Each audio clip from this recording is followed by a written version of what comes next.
Di luar bukan main berkokok, di dalam menikus.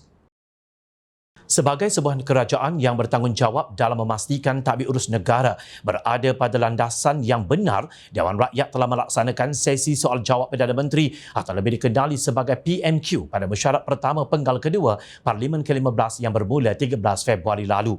Yang di-Pertua Dewan Rakyat Datuk Johari Abdul berkata, sesi itu dilakukan pada setiap Selasa untuk Perdana Menteri Datuk Seri Anwar Ibrahim menjawab soalan yang ditujukan kepadanya, dan pada Khamis pula sesi waktu pertanyaan menteri atau MQT. Ini antara pembaharuan yang dilaksanakan. Cuma ia belum boleh dimaktubkan sebagai sesi tetap. Kita mula sebagai ujian rintis dahulu untuk kita kena pasti apa masalah yang mungkin timbul susulan pelaksanaannya, katanya seperti dipetik. Bekas ahli Parlimen Sungai Petani itu turut berkata beberapa perkara berkaitan sesi Dewan Rakyat akan ditambah baik selaras usaha kerajaan mereformasi Parlimen. Beliau turut berhasrat membuka ruang kepada ahli Parlimen pembangkang dan penyokong kerajaan untuk mengemudi sesi berkenaan. Namun begitu, sepanjang PMQ berjalan untuk proses semak dan imbang setakat ini, masih belum kelihatan batang hidung tiga pemimpin utama pembangkang yang dilihat begitu lantang bersuara di luar Dewan Rakyat. Adakah mereka tidak mahu melayan sesi itu atau sebenarnya pengecut untuk berdepan dengan Anwar? Setiausaha Politik Kanan Perdana Menteri Datuk Seri Syamsul Iskandar Muhammad Akin menyelar tindakan pembangkang di Dewan Rakyat yang sepatutnya mengambil peluang bertanya secara terus kepada ahli Parlimen Tambun itu sekiranya ada ketidakpuasan hati. Malah pembangkang dan penyokong mereka dilihat lebih teruja mencari kekurangan lawatan Perdana Menteri ke Arab Saudi. Jelasnya ketika sesi soal jawab Perdana Menteri PMQ setiap Selasa, bayang pemimpin yang lantang bersuara di luar seperti Ketua Pembangkang Datuk Seri Hamzah Zainuddin, Ahli Parlimen Pagoh Tan Sri Mahyadin Yassin dan Ahli Parlimen Marang Tan Sri Abdul Hadi Awang tidak kelihatan langsung.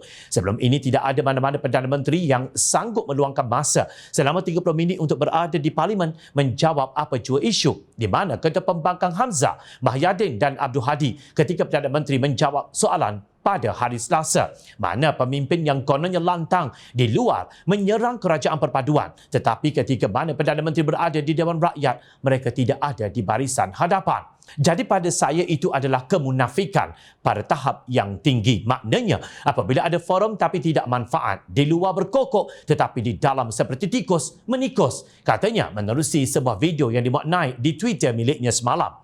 Minggu lalu, Setiausaha Agung PKR Datuk Seri Saifuddin Nasution Ismail mengecam pemimpin kanan pembangkang kerana sikap pengecut mereka berdepan Perdana Menteri.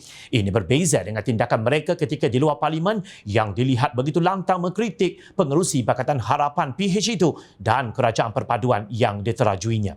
Saifuddin berkata walaupun PMQ diperkenalkan, tiada seorang pun daripada tiga pemimpin kanan Perikatan Nasional pernah mengemukakan soalan kepada Perdana Menteri. Parlimen adalah tempat untuk semak dan imbang serta memantau dasar kerajaan melalui perbahasan. Perdana Menteri berdiri di tempatnya selama 30 minit menjawab sebarang persoalan. Saya perhatikan dalam beberapa minggu sejak PMQ diperkenalkan, Ketua Pembangkang tidak muncul, Pagoh tidak kelihatan, malah bayang Marang pun kita tidak nampak, katanya, seperti dipetik The Vibes 18 Mac lalu.